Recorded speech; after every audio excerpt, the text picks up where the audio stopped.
Hi there, Year 4. Here is the next couple of chapters from The Witches. So I'm going to be reading chapter 11 and chapter 12 today. So chapter 11 starts with the subtitle, The Ancient One. Okay. The Grand High Witch stood on the very centre of the platform, and those dangerous eyes of hers travelled slowly around the audience of witches who were sitting so meekly before her. "All those over 70, put up your hands," she barked suddenly. "It comes to me," said the Grand High Witch, "that you ancient ones will not be able to climb trees in search of Gruntel's eggs." "We won't, your grandness. We're afraid we won't," chanted the ancient ones. "Nor will you be able to catch the Carabrancha, who lives upon the high rocky cliffs," the Grand High Witch went on. "And I can't see you sprinting after the speedy Katspranga either, or diving into deep waters to spear the Blabbersnatch, or striding the Greek moors with a gun under your arm to shoot those gobbersquirt. You are too old and feeble for those things." "We are," chanted the ancient ones. "We are, we are." "You ancient ones have served me well over many years," the Grand High Witch said. "And I do not wish to deny you the pleasure of bumping you off because a few thousand children each, because you have become old and feeble.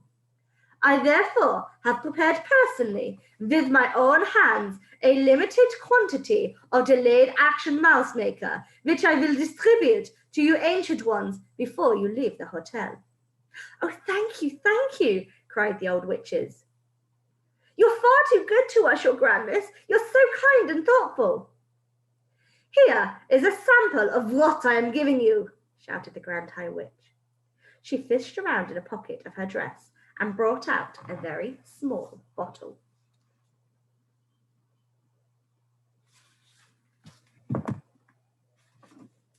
She held it up and shouted, "In this tiny bottle is 500 doses of mouse maker. It is enough to turn 500 children into mice." I could see that the bottle was made of a dark blue glass and that it was very small, about the same size as the ones that you can buy at the chemist, with nose drops in them. "Each of you ancient ones will get 2 of these bottles," she shouted. Thank you, oh generous and thoughtful one," chorused the ancient witches.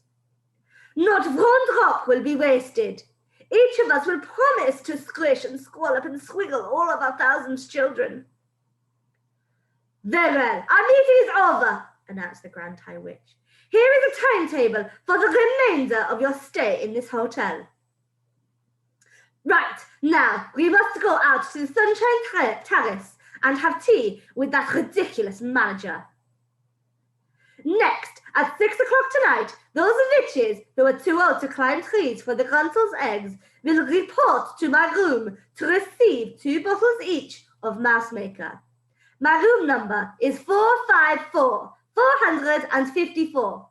Do not forget it. Then, at 8 o'clock, all of you will assemble in the dining room for supper. We are the lovely ladies of the RSPCC, and they are setting up 2 long tables especially for us. But do not forget to put the cotton plugs up your nose. That dining room will be full of filthy little children, and without the nose plugs, the stink will be unbearable. Apart from that, remember to behave normally at all times. Is everyone clear? Any questions?" "I have one question, your grandness," said a voice in the audience. "What happens if one of the chocolates we give away in our shops gets eaten by grown-ups?" "That is just too bad for the grown-up," said the Grand High Witch. "This meeting is over," she shouted. "Out you go." The witches stood up and began gathering their things together. I was watching them through the crack and hoping to heaven they would just hurry up and leave so that I might make it out and be safe at last. "Wait!" shrieked one of the witches in the back row. "Hold everything!" Her shrieking voice echoed through the ballroom like a trumpet. All of the witches suddenly stopped and turned and looked towards the speaker.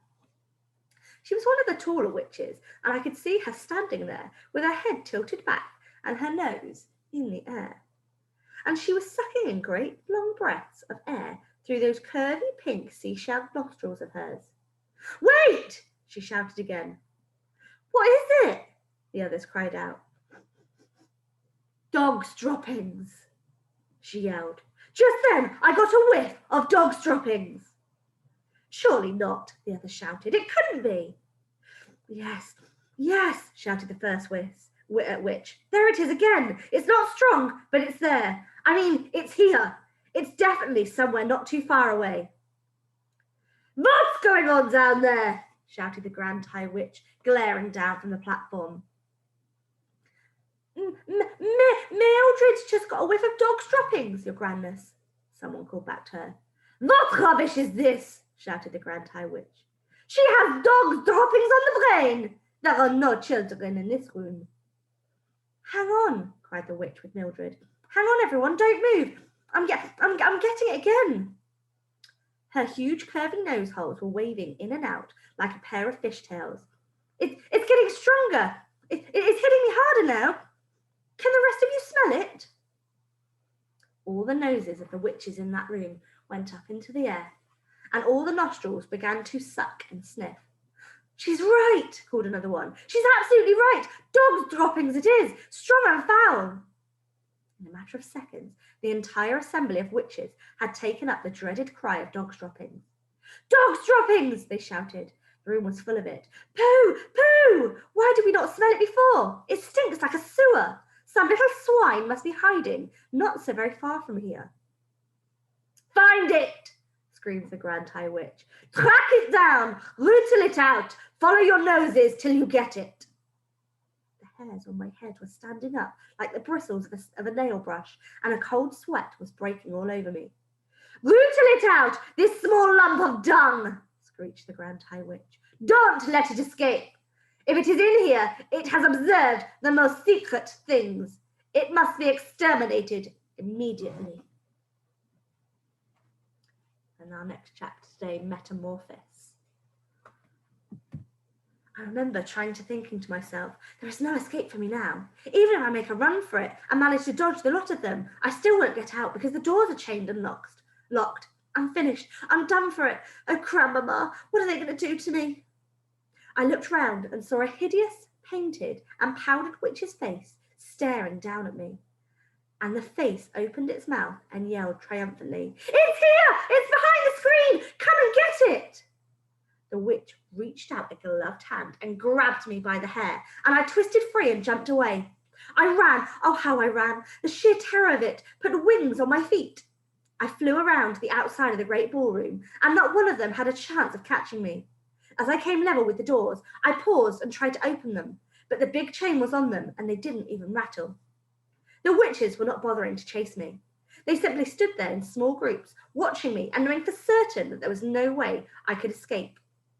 Several of them were holding their nose with gloved fingers, and there were cries of, "Pooh! What a stink! We can't stand this much longer!" "Catch it then, you idiots!" screamed the Grand High Witch from up on the platform. "Spread out in a line across the room and close in on it and grab it. Corner this filthy little gumboil and seize it and bring it up here to me." The witches spread out as they were told. They advanced towards me, some from one end, some from the other, and some came down the middle between the rows of empty chairs. They were bound to get me now. They had me cornered. From sheer and absolute terror, I began to scream, "Help!" I screamed, turning my head towards the door in the hope that somebody outside might help me. "Help! Help! Help!" "Get it!" shouted the Grand High Witch. "Grab hold of it! Stop it yelling!" They rushed at me then, and about 5 of them grabbed me by the arms and legs and lifted me clear off the ground. I went on screaming, but one of them clapped a gloved hand over my mouth, and that stopped me. "Bring it here!" shouted the Grand High Witch. "Bring the spying little vermin up here to me." I was carried onto the platform with my arms and legs held tightly by many hands, and I lay there suspended in the air, facing the ceiling. I saw the Grand High Witch was standing over me, grinning at me in the most horrible way. She held up the small blue bottle of mouse maker and said, Now for a little medicine. Hold its nose and make him open up his mouth. Strong fingers pinched my nose. I kept my mouth closed tightly and held my breath, but I couldn't do it for long. My chest was bursting. I opened my mouth to get one big, quick breath of air, and as I did so, the Grand High Witch poured the entire contents of the little bottle down my throat. Oh, the pain and the fire! It felt as though my kettle full of boiling water had been poured into my mouth. My throat was going up in flames. Then, very quickly, the frightful burning, searing, scorching feeling started spreading down into my chest and into my tummy and on into my legs and my arms and all over my body. I screamed and screamed, but once again, the gloved hand was clasped over my lips. The next thing I felt was my skin beginning to tighten. How else can I describe it? It was quite literally a tightening and a shrinking of the skin all over my body, from the top of my head to the tips of my fingers to the end of my toes. I felt as though I was a balloon and someone was twisting the top of the balloon and twisting and twisting and twisting, and the balloon was getting smaller and smaller and the skin was getting tighter and tighter. And soon it was going to burst. Then the squeezing began. This time I was inside a suit of iron and somebody was turning a screw, and with each turn of the screw, the iron suit became smaller and smaller so that I was squeezed just like an orange into a pulpy mess, and the juice running out of my sides. After that, there came a fierce prickling sensation all over my skin, or what was left of my skin, and as though tiny needles were forcing their way through the surface of the skin from the inside. And this, I realized, was the growing of mouse fur. Far away in the distance, I heard the voice of the Grand High Witch yelling, 500 doses! This shrinking little carbuncle has had 500 doses, and the alarm clock has been smashed, and now we are having instantaneous action. I heard clapping and cheering, and I remember thinking, I am not myself any longer. I have gone clear out of my own skin. And there's a picture there just of him being grabbed by all of the witches. You can see one there holding its nose, or holding her nose. I noticed that the floor was only a few inches from my nose. I noticed a pair of little furry front paws resting on the floor. I was able to move those paws. They were mine. At that moment, I realized that I was not a little boy anymore. I was a mouse. Now for the mouse trap! I heard the Grand High Witch yelling. I've got it right here, and here's a piece of cheese. But I wasn't going to wait for that. I was off across the platform like a streak of lightning. I was astonished at my own speed. I leapt over Witch's feet, right and left, and in no time at all, I was down the steps and on the floor of the ballroom itself, and skittering off among the row of chairs. What I especially liked was the fact that I made no sound at all as I ran. I was a swift and silent mover, and quite amazingly, the pain had gone down. The pain had all gone now. I was feeling quite remarkably well. It's not such a bad thing after all, I thought to myself, to be tiny as well as speedy when there is a bunch of dangerous females after your blood. I selected the back leg of a chair and squeezed up against it and kept very still. In the distance, the Grand High Witch was shouting, Leave that little stinkpot alone! It is not worth bothering about. It is only a mouse now. Somebody else will catch it soon. Let us get out of here. The meeting is over. Unlock the doors and shove off to the Sunshine Terrace to have tea with that idiotic manager.